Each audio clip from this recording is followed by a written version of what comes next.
일반적으로 대법원장이 그냥 콧, 뭐 예를 들면 형체정화 코트 이렇게 표현하나? 그런 거 아닌가 그렇게 읽었는데. 그러니까 뭐냐면 보통은 대법관들, 그러니까 양승태의 양승태 시절의 사법부를 얘기하는데 2011년부터 17년까지 대법원을 이끌었던 양승태 대법원장이 물러났습니다. 대법원장이 누구인지는 생각보다 훨씬 더 우리 삶과 맞닿아 있습니다. 대법원 판결은 하급심에 영향을 미치고 대법원장이 승진이나 근무 평정으로 판사들을 강하게 통제하면 판사들은 국민이 아닌 사법 권력의 눈치를 보게 됩니다.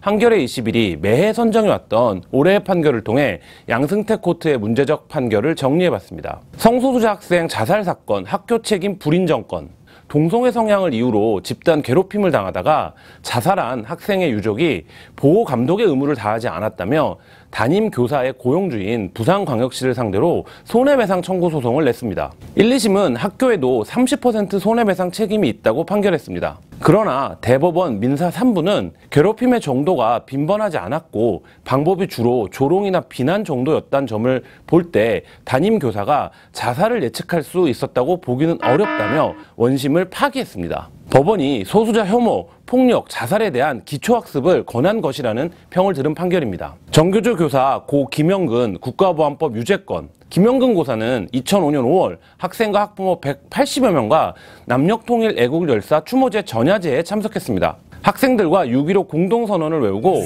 서울에서 평양까지란 노래를 불렀습니다. 1년 6개월이 지나 2006년 12월 조선일보가 빨치산 추모제 학생 데려간 정교조 교사 이런 비판 기사를 썼고 2008년 1월 검찰은 그를 국가보안법 위반 혐의로 재판에 넘겼습니다. 1, 2심 재판부는 6.15 남북 공동선언에 대한 정당성을 설명하고 구호를 외친 행위는 자유민주주의의 전통성을 해칠 만한 실질적 해악이 없다며 무죄를 선고했지만 대법원은 반국가단체 등의 활동에 대해 적극적으로 호응하고 가세한다는 의사를 외부에 표시했다며 2013년 3월 파기환송했습니다.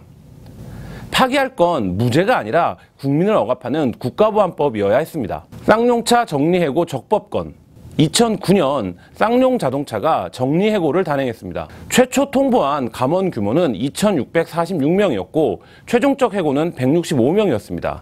그중 153명이 해고 무효 소송을 냈고 1심에선 패소했습니다. 그러나 항소심 재판부는 재무건전성 위기에 대한 판단이 적정하지 않아 긴박한 경영상 필요성이 인정되지 않고 해고 회피 노력을 다하지 않았다며 해고 무효 판결했습니다.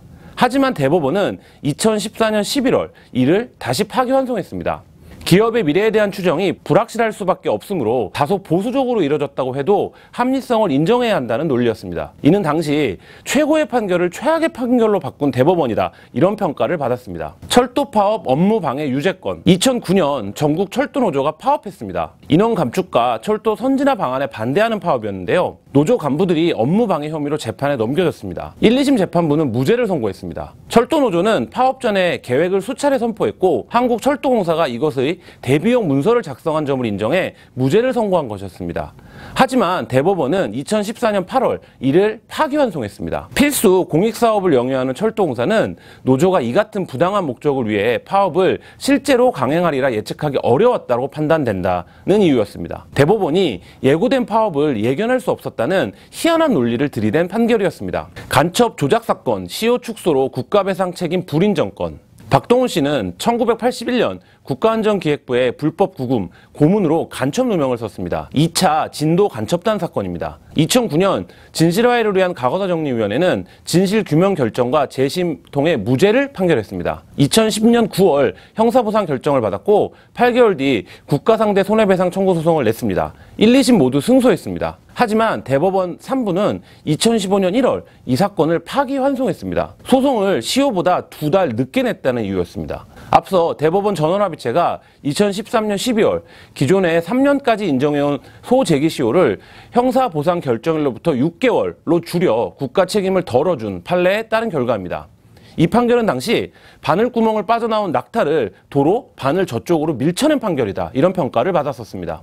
KTX 여승무원 한국철도공사의 직접 고용관계 부정의 건. KTX 여승무원들은 2006년 5월 정규직 전환을 요구하며 파업을 했습니다. 코레일 정규직과 같은 안전 관련 업무를 하는데도 자회사를 옮겨 다니게 한다는 이유였습니다.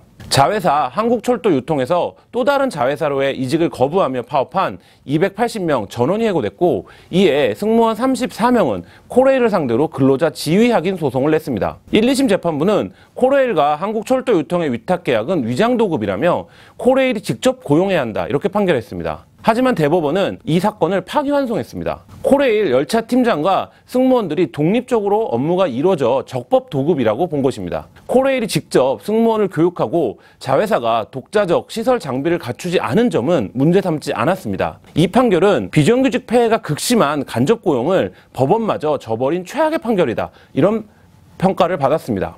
원세훈 전 국정원장 유죄자료 불인정 건. 원세훈 전 국정원장은 심리전단 직원들에게 인터넷상에서 조직적으로 대선과 정치 개입을 지시한 혐의로 기소됐습니다.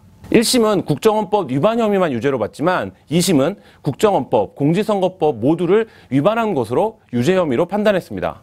그러나 대법원 전원합의체는 원세훈 전 원장의 사건을 파기환송합니다. 사이버 활동의 범위를 다시 확정하여 이를 심리 판단하게 하기 위해서 원심 판결을 파기하고 사건을 서울고등법원에 환송한다. 국정원 트위터팀 직원의 전자문서 파일 2개에 대해 출처 및 기재 경위가 불분명한 내용들이 담겨 있어 업무상 서류에 해당한다고 볼 수 없다는 이유였습니다. 이 두 파일은 업무와는 무관하게 개인적으로 필요하여 수집 기재해 놓은 것으로 보이는 여행, 취업 등 신변 잡기적인 정보, 격언, 직원들로 보이는 사람들의 경조사 일정 등도 포함되어 있으며 그 양도 상당한 부분을 차지하고 있어서 이 두 파일이 과연 업무를 위한 목적으로만 작성된 것이라고 보기도 어렵습니다. 또한 그 내용도 어떤 질서가 없이 이리저리 나열되어 있을 뿐이어서 매우 애매하고 의미를 알아차리기도 어려운 그러한 방식으로 트위터 계정을 모아넣었으며, 그러한 것이 업무상 왜 필요했는지 이유나 또 그 작성자의 심리전 활동 내용 등에 관한 굳이 반대 신문의 기회를 부여하지 않아도 될 정도의 고도의 신용성의 정황적 보장이 있다고 보기도 어렵습니다. 이 파일들에는 같은 팀 직원 22명의 이름, 트위터 계정과 비밀번호, 날짜별 이슈 등이 적혀 있습니다. 이 파일들은 항소심 재판부가 박근혜 전 대통령이 대선 후보로 선출된 2012년 8월 20일 이후 국정원이 활발한 선거 개입 활동을 했다고 판단한 근거 자료였습니다. 최근 원세훈 전 원장의 지시 말씀 등이 복원되며 국정원 차원에서 광범위한 선거 개입이 있었음이 그 실체가 더 분명히 드러나고 있습니다. 대법관들은 지금 과연 무슨 생각을 하고 있을까요?